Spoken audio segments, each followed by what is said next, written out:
Your parents came here in the 1980s. Why did they choose to come to the UK from Sri Lanka?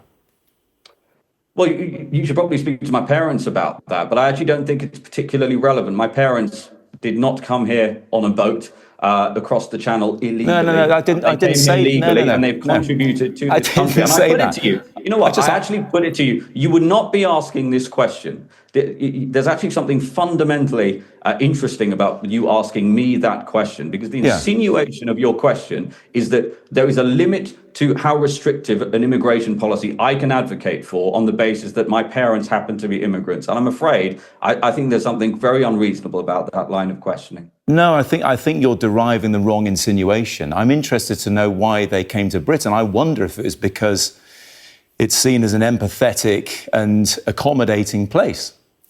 Well, my father qualified as a medical doctor and came here. He traveled all around the country. Between them, my parents have given 50 years of service to the NHS. My parents did not come here because they were expecting free taxpayer accommodation, free meals, taxi services around the country, and basically to be able to live a life of leisure, including taxpayer-funded days out at the taxpayer's expense. Those are reasons they did not come here. And again, the reality is, in the early 1980s, in fact, for decades, this country did indeed have one of the most successful immigration programs in the world. I would argue my parents are a shining example of that. I'm really proud of them. But what we've seen now is a population explosion. We've seen untrammeled illegal immigration. And if you can't tell the difference between people like my parents coming here in the early 1980s, when net immigration was between 30 and 50,000 a year, and legal migration at around 1 million a year, which is what it was 18 months ago, for example, and hundreds of thousands of people coming here illegally